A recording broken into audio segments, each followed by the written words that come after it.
Di video kali ini kita akan belajar proses UI UX design, mulai dari masalah, brainstorming, desain, implementasi, sampai testing.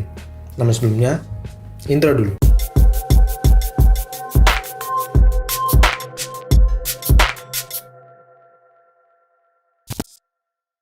Halo semuanya, kembali lagi dengan saya Koko Aldianto, seorang UI UX designer dari dosweb.com. Di video kali ini kita akan belajar proses UI UX design, mulai dari penemuan masalah, brainstorming, kemudian desain, implementasi, dan juga testing. Dan materi ini saya kumpulkan dari beberapa resource, jadi bisa kalian pelajari lebih lanjut nanti, bisa kalian lihat linknya di bawah. Oke, yang pertama langsung saja, yaitu adalah masalah. Tujuan dari sebuah desain adalah untuk memecahkan sebuah masalah. Dan untuk memecahkan sebuah masalah, kita harus mengetahui dulu apa masalahnya, ya kan? Apa saja yang dilakukan di dalam fase ini. Yang pertama adalah user research. Tujuannya adalah untuk mengetahui siapa usernya, kemudian bagaimana environment usernya, dan apa saja kebutuhan usernya. Metode yang digunakan bisa banyak sekali. Di sini tidak akan saya jelaskan satu persatu karena nanti akan sangat panjang.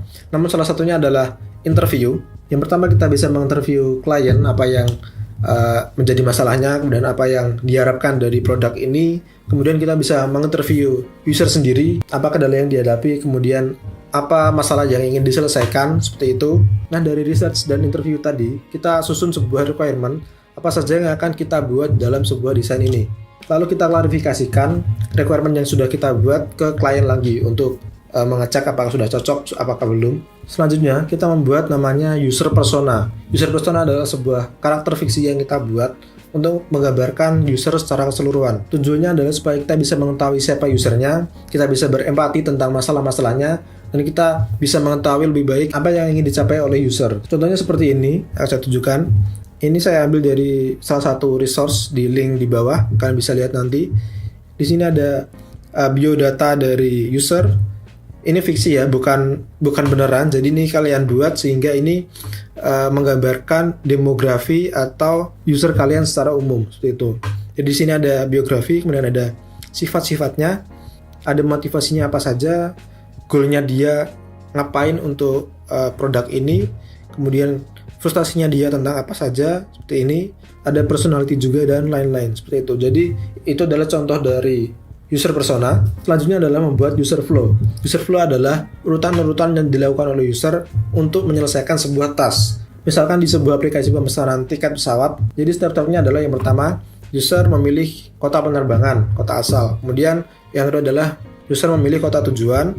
Kemudian user memilih detail seperti tanggal, kemudian mau berapa kursi, dan lain-lain. Lalu yang keempat akan muncul list jadwal penerbangan, dan user akan memilih jadwal tersebut dan membayar tiket pesawat. Seperti itu. Untuk visualnya, di sini akan saya tunjukkan salah satu contohnya.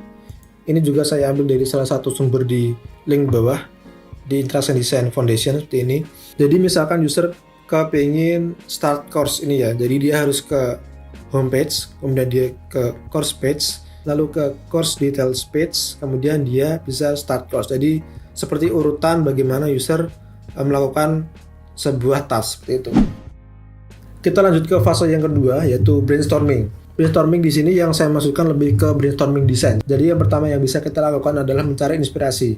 Mungkin itu dari produk kompetitor atau dari desain yang sudah ada yang lain. Pelajari bagaimana kompetitor atau platform yang lain menyelesaikan masalah yang sama dengan kita. Selanjutnya kita bisa riset dari fitur yang mirip dari aplikasi atau website yang lain. Pendekatan dan desain pattern yang mereka lakukan itu bagaimana, kita bisa lihat dari situ. Lalu yang ketiga, perhatikan style guide. Kalau brand tersebut sudah mempunyai style guide yang mereka gunakan, kalian harus menggunakan style guide tersebut ke desain kalian. Namun jika belum, kalian juga harus menentukan style guide ini dari awal. Style guide ini bisa meliputi warna, font, style ilustrasi, dan elemen desain yang lainnya. Dan yang keempat adalah up to date dengan UI trend. Kita bisa lihat dari app-app yang sedang populer sekarang. Kalian bisa lihat di situ stylenya bagaimana, UI trendnya bagaimana, elemen apa yang digunakan. Jadi kalian bisa gunakan trend tersebut di desain kalian. Nah, hasil dari fase brainstorming ini berupa mood board atau material desain atau style guide yang akan kalian gunakan di desain kalian nanti. Nah, kita masuk ke fase yang ketiga, yaitu adalah desain. Desain ini dibagi menjadi 4 bagian. Yang pertama adalah sitemap. Sitemap adalah diagram yang menunjukkan struktur dari sebuah website atau app. Tujuannya adalah untuk menentukan susunan informasi berdasarkan kelompok konten yang mirip, dan juga bisa digunakan untuk menunjukkan user flow dari produk yang kita buat. Saya biasanya menggunakan sitemap ini untuk patokan membuat wireframe dan juga untuk melihat seberapa besar skop dari sebuah web atau app yang sedang saya buat. Akan saya tunjukkan di salah satu project saya yang sudah jadi. Ini adalah sitemap website Jala seperti ini. Jadi di sini ada homepage, di sini ada menu-menunya seperti ini. Kemudian di menu ini kita bisa kemana saja seperti itu. Jadi ini adalah contoh sitemap sebuah website. Nah, setelah sitemap ini jadi, kita masuk ke bagian yang kedua, yaitu wireframe. Wireframe adalah sebuah sketsa sederhana yang berisi layout dan informasi apa saja yang akan kita tampilkan di sebuah screen. Fungsinya adalah untuk penataan konten dan layout, juga sebagai kerangka untuk pembuatan mockup nanti. Wireframe bisa dibuat secara manual dengan kertas dan pensil, atau bisa kita langsung buat di software desain seperti Figma atau Adobe XD. Di sini akan saya tunjukkan sebuah wireframe dari sitemap yang saya buat untuk website Jala tadi. Ini adalah sitemap-nya dan ini adalah wireframe-nya seperti ini. Jadi ini adalah desain sederhana yang cuma hitam putih, ya kan? Dan berisi tentang layout yang akan kita gunakan untuk mockup nanti. Jadi di sini ada teks, di sini ada gambar, kemudian susunan layoutnya bagaimana. Kalian atur itu semuanya di wireframe ini. Oke, seperti itu. Nah, setelah wireframe ini jadi, kita masuk ke bagian yang ketiga, yaitu mockup. Mockup adalah tampilan wireframe yang sudah diberi warna, diberi konten sebenarnya, dan mempunyai elemen desain yang lebih detail. Tujuannya adalah supaya kita bisa melihat hasil jadi dari produk yang sedang kita buat. Akan saya tunjukkan contohnya. Jadi tadi kita sudah lihat wireframe, sekarang kita lihat mockup dari wireframe ini. Ini wireframe-nya, mockupnya seperti ini. Nah, ini setelah saya beri warna dan saya beri gambar dan konten sebenarnya. Jadinya seperti ini. Oke. Seperti ini. Nah, setelah mockup ini jadi, kita masuk ke bagian yang keempat, yaitu interactive prototype. Interactive prototype adalah sebuah simulasi dari produk ketika digunakan oleh user. Ini bisa berupa animasi pada sebuah elemen atau transisi antar screen. Jadi gampangnya, interactive prototype adalah mockup yang sudah bisa diklik-klik seperti itu. Untuk contohnya sepertinya tidak perlu saya tunjukkan karena sudah banyak tutorialnya di channel ini. Salah satunya akan saya cantumkan di sini. Setelah desain ini jadi, kita masuk ke fase implementasi. Jadi mengimplementasikan desain mockup yang sudah kita buat ke website yang live atau ke app yang bisa diakses banyak orang.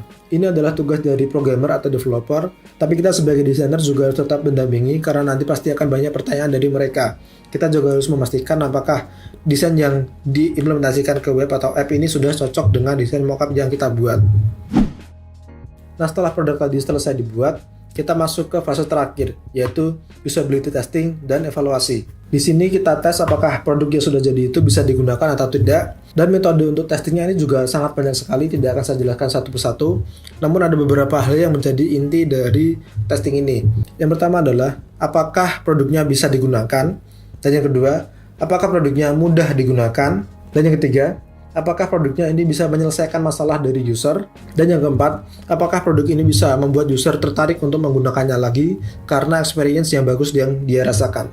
Hasil dari testing ini bisa berupa feedback dan data yang bisa kita gunakan untuk mengimprove produk kita. Sebenarnya testing ini tidak perlu digunakan ketika produk sudah selesai di develop atau di coding. Kita bisa melakukan testing ini saat desain mockup sudah jadi.